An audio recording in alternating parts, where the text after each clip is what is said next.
Hey guys, Chris Fraze, Dylan Sullivan. Canine Solutions Training Services. Got a new video for you. An aggressive pit bull beagle mix. You want to tell them about this one? So the people have tried pretty much everything they can think of, but we thought this would be a really good video for us to get a chance to get people to understand how to kind of see what we see. So understanding how to read not just dog behavior, but human behavior too, because that's just as, if not even more important, when you're going to be working with dogs and working with people to help their dogs. So what we have here is we have a short clip that we want you guys to look at first, and it's just the owners interacting with their dogs very naturally, because we're not in the room, so they're not really thinking about. They're filling out the eval form. Yeah. And just watch the communication. It's insane. And just take a look at it, and either let us know what you think, or you can just think to yourself how they're communicating with their dog, and then how their dog's responding to that communication. Check it out. Hey. Shh. Quit. He doesn't like loud noises. Doesn't like trucks. Other would be we play with my Hey, sit.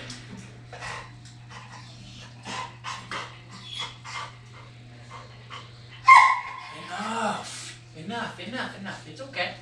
It's just a new environment in your state. Hey. Sit. Stay. Sit.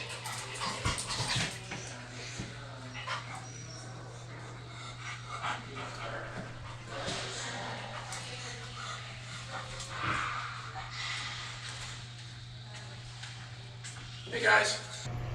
Okay, so that's what happens typically when people are left alone to fill out the eval form. What'd you see? Yeah, so I mean, you can, or at least we can clearly see, the male owner was interacting with the dog very typically of how men do. Very kind of soothing, telling the dog it's okay. Very quickly followed up by, cut it out or sit, and being very overbearing, trying to make the dog sit, and kind of putting a lot of pressure on the dog to get a result. And then once the dog kind of stops nagging or being a pain, he's right back to kind of soothing and sweet talking, and then just right back to getting upset with the dog. And this is typical of people who have no idea how to train a dog. And again, if you just teach these people sit down, stay, heel, and come, they're going to be sending the wrong message to the dog 90% of the time. So what's coming up in the next clip here? So the next clip is going to be Chris coming in the room to greet the people. And so just try to keep an eye on, how the owner acts that's holding the dog as Chris comes in, and then how he then communicates with the dog based on how the dog reacts. Take a look. Hi, I'm Chris. I'm Aviana. Leland. Yeah. All right. Hey. It's okay. It's not okay. Don't say it's okay. So you're petting the dog. You're telling the dog to kill me. You know that? You're going, yeah, I love this behavior. Pretty typical stuff there. And now we see something very different. We see a lot of different things that are happening when people miss them. So if you notice that the guy, when I come in to just do a simple task like shaking hands, here you go. I mean, I'm not stupid. I'm keeping my goodies over to the side. But he's trying to be politically correct by shaking my hand, have manners, but he's also got to worry about that dog. And that's a nightmare. The dog should be taught to sit when you're shaking someone's hand, and that's ultimately what we'll get to. And then if you watch closely as well, Chris kind of calls him out on it, so you don't have to look that closely, but as soon as Chris kind of gets out of the way, so the dog's now not really reacting at Chris, but he's still barking at him a little bit, the guy immediately starts trying to soothe the dog and pet him and tell him it's okay, because he's trying to get the dog to stop acting aggressively, which that Chris then quickly kind of explains to him, not only are you not helping, but you're telling the dog that you want him to do that, so it's just going to make your problem worse. So what's the next clip that we're going into? It's when you're going to start trying to get the people to understand how they're miscommunicating with the dog, and then what it means to the dog. Yep. How the dog is interpreted, how lost in translation human to dog and dog to human really is. Yep. Your collar's way too loose too. I've had them on multiple things, man. Like a choke collar, I've had an electrical collar. Hold him. Thank you. And relax.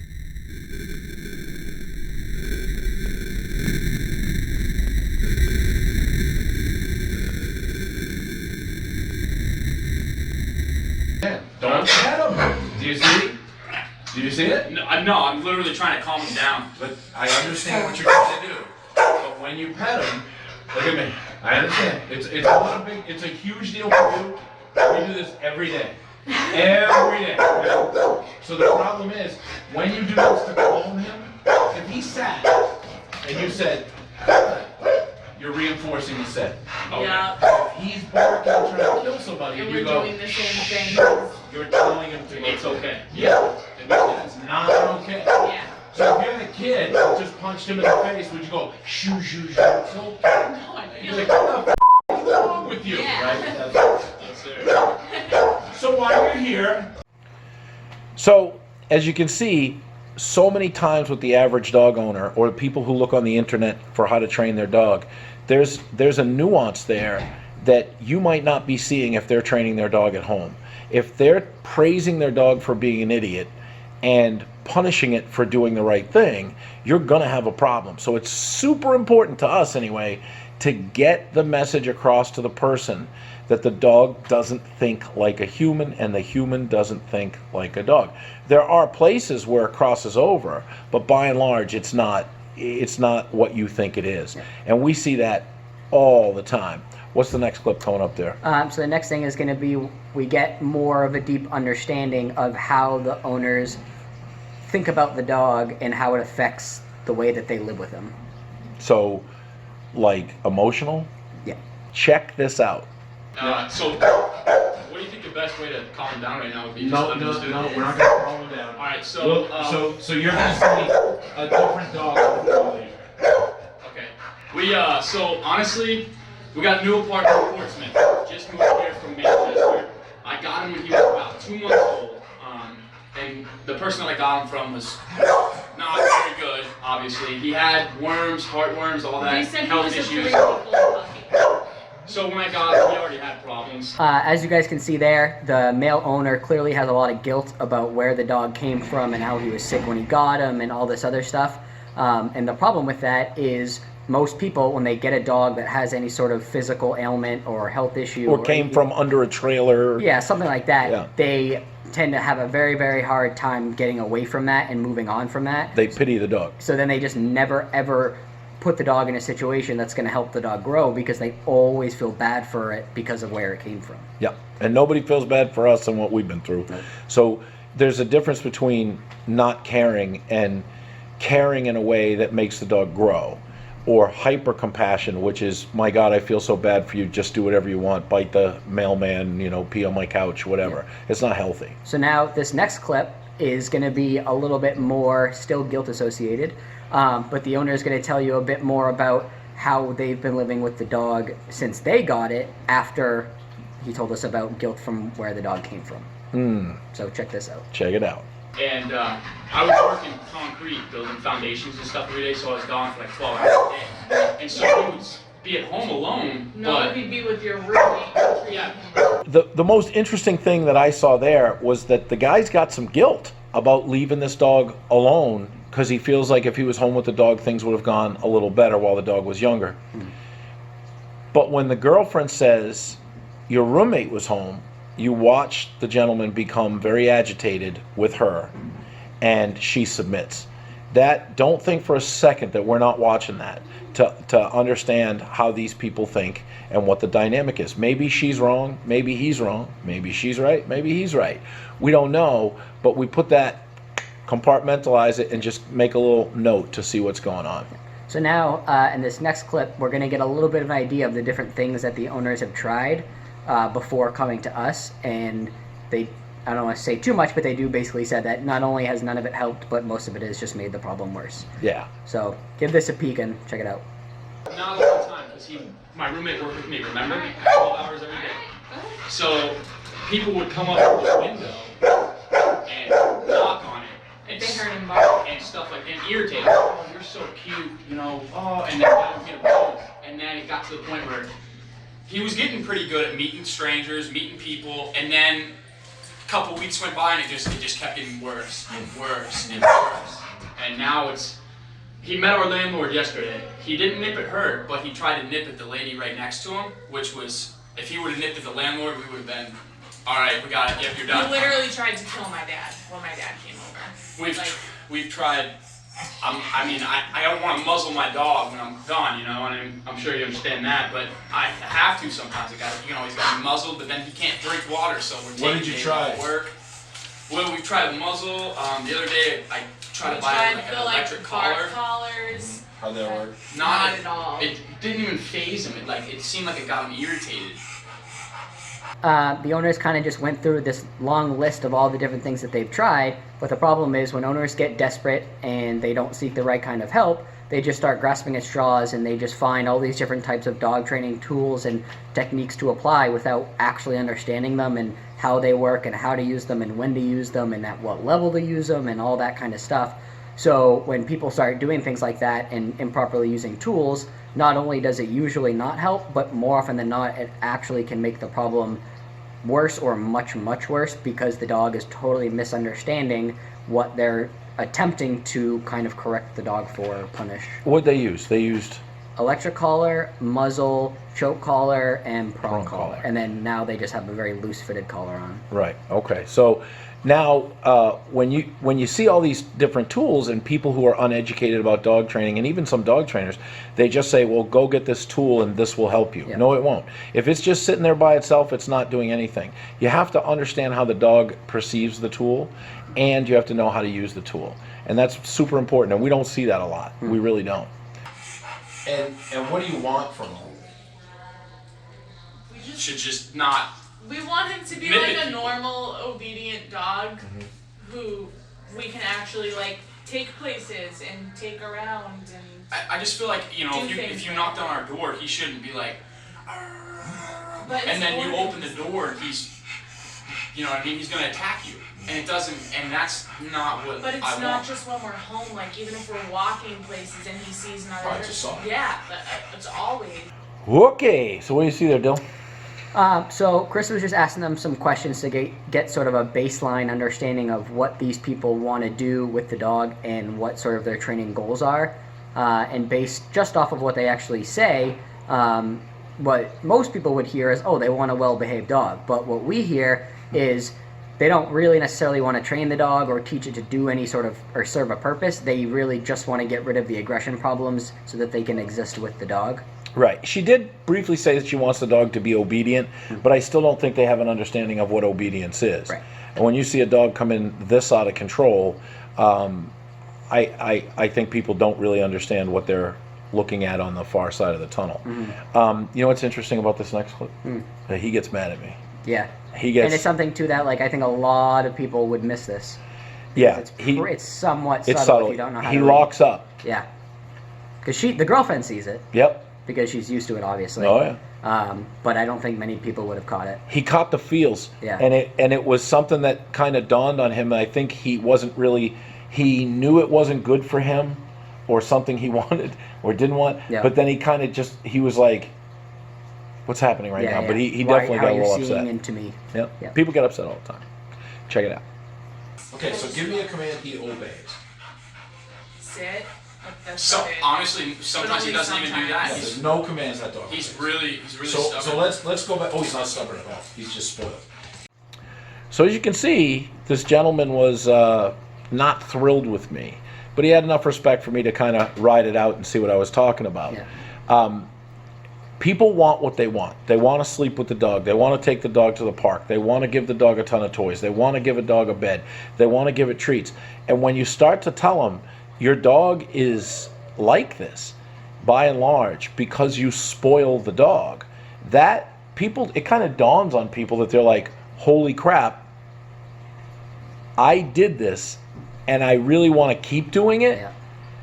I don't know if I can give that up. Yeah. Because he was definitely under the impression of it being mostly either the dog's fault or the all the fault of where the dog came from, like all the guilt yep. he had. So it was Yep. basically like, oh yeah, the dog was broken when I got it, and he's very stubborn, so he's not really trainable. So that's just the reason his problems are the way they are. And people never think it's because of love. Right. They're like, I love him, I love him, I love him. What's love got to do with it? It got nothing to do with it. It's the problem of being clear. That's what we need, is for people to be clear with their dogs first. And then you can bond with the dog while you're going through that. And then you start to see where you can praise and where you can reward and where you can play. So now in this next clip, you're going to see something somewhat similar happen with the female owner. She doesn't get mad, but you see a big behavior change when something about how they live with the dog comes up. So take a look at this and see if you can see what we're looking at. It's pretty cool. Here's the deal. Look at the face. Oh my goodness. Look at this guy. This guy weird. I never want to play poker with you. I can tell right away. You just get intense. It's awesome. So, where does he sleep? In our bed. Why? She just You got- always has. You've got the. So she was a little upset. Yeah, so the female owner, for up until this point, she'd been pretty much kind of a badass. Like, she's like, yep, this is the problem, this is that. Nope, it's because of us, and blah, blah, blah. She was being very much a leader, which was awesome. But then Chris brought up the dog, where does it sleep? And she just crumbled. Like, turned into a What? little baby. Why? Yeah. And you watch. That's very typical. Men will get angry. Yep. And women will go, why? And they get very soft. Yeah. And it's very, very telling if you're paying attention to it. Yep. Yep. And then in this next clip, you're going to see something that happens a lot, Yeah. and I don't want to give too much away, but it's usually you have to repeat a question several times to get any version of what the truth actually is. Yeah. And usually even that, once you get a little bit of the truth, you don't get all of it, so you have to continue to ask that question or a version of that question over and over. It is, because the more people trust you or distrust you, the more they feel like they're going to get in trouble. People will change the answer, sometimes really wildly and sometimes very subtly. And then what you kind of do is find the average to really find out what the truth is. And that's what we do in this next clip. Check it out. Look, you just changed. She went from, no, the dog does this. The dog, and it's like, he sleeps with me. Do you see it? You've got to see how you see that dog. He has no obedience commands that he will obey for you. Has he ever bitten anybody? Yeah, he's tried to. He hasn't like He bit, bit your but brother. oh yeah, he did. He bit my brother. I've asked many times, has the dog bitten anybody? And you get kind of that same question, and people are like, why would he ask the same question over and over again? Well, now you know why, because we found that this dog's got some bodies on him. Even when they say nipped, they're downplaying a bite. It's bitten a lot of people, this dog, and we definitely want to make sure that for our safety and for the benefit of their dog and their education, that we're getting as close to the truth as we possibly can. Yep. So then now on this upcoming clip, you're going to see the male owner, he starts to change a little bit. It's almost like he starts to realize he doesn't know quite as much as he thought he did. Yeah. And he at the same time realizes that we do actually know a thing or two about what we're saying. So he gets a bit of an attitude change, which is nice. So check it out, see if you can kind of understand what we're talking about, and then we'll come back and explain a little more. Yeah. It's gotten to the point where we're gonna lose him. Oh, yeah. Yeah. No, it's this or nothing. So, you want me to fix it? Yeah. Yes, sir. Yeah. I'm willing to listen up and cooperate because obviously I didn't know anything. I know, it sucks. It's pretty telling. When the guy said, it really hit him hard when he said, I think we're going to lose him, which means he's going to have to put the dog down. Yep. He knows that. And this isn't the kind of guy that's going to try to find a dog a new home. He knows he should put the dog down. Yep. It's the gift of desperation makes really good students. Really does. Yep. So at this point, mid-clip, the guy had really started to kind of level out. He was kind of like, okay, I'm getting this. But now, in this next clip, Chris brings up the idea of me coming in to take the leash, and then he goes right back to emotion / panic. And I'll tell you, think about these people. They come in, and the dog is pretty much the same through the whole thing. But when the people come in, they're like, oh my God, the dog's going to bite somebody. Oh, are these people going to think we're bad? Oh my God, their emotions are just running wild. Yeah. Then they come in and they have guilt. Guilt about this, guilt about that. Then they get angry with each other because the story, maybe someone's letting out a little too much information or somebody's not telling enough. And then they get angry because they're like, why are you telling me that this dog is a brat? The emotional roller coaster that we understand these people are on, but it's necessary for them to kind of come clean and we can restart the dog's life. Yeah. It's super important. Yeah. So watch this clip and listen closely too to the things they say and the questions that they ask when they start to when he starts to freak out a little bit. Yeah, he does. The dog should be the student and you should be the teacher. But the dog is the teacher and you guys are the student. So what Dylan's going to do is he's going to come in and I'm going to tell him to give the leash. Oh, yeah, let's go. Come on. We can get Oh man, don't we got to sign papers or something? He's gonna I bite. just signed papers. We're good, dude. Leland, they do this for a living. This is why we're here. Yeah, you're living in fear, man. I walked in here and I was like, you gotta be kidding me. All these trophies, all these We awards. watched them on YouTube. Yeah. You respond. But all the purely positive people who create dogs like this hate my guts because they don't understand what a dog is. They feel bad for the dog. But the quickest way to get a dog killed is to give it everything it wants. Yeah, Nobody does it in my life. My wife doesn't do it. You know what I mean? Hang on 2 seconds. Yes, sir. All right, so when he comes in, hold the leash and hand him the handle, and then let go when I tell you. Go ahead. Let go. Okay, so you can tell people anything you want, but showing them has a much more dramatic effect than telling them. Mm-hmm. So this guy's like, we've been to a lot of places, we've tried a lot of things, we don't know if anybody can fix this. You can see it. You can absolutely see it. So the guy's very nervous when Dylan comes in to take the leash.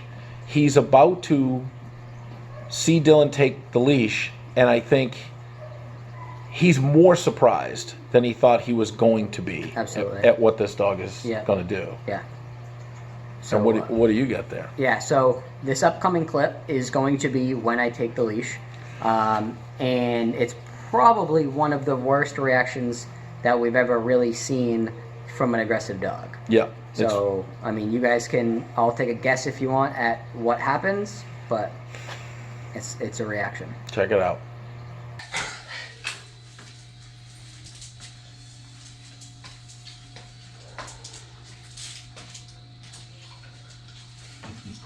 What'd you just learn?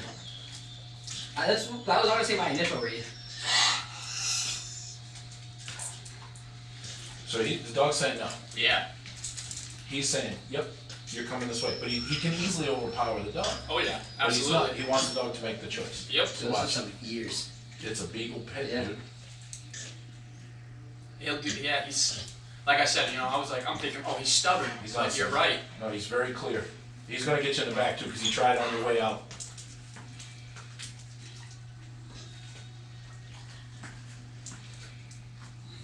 He's going to try it. So as they go up, so what he wants to do is he wants to get back because you two work for him. With you holding him, it's 3 against 1. With you away from him, he's like, hey, I was just around, dude. You're right. You're right. You got them Budweiser beer balls. Just got him neutered too, and it seems like that got him worse. Yeah, Yeah. neutering doesn't fix anything. Yeah.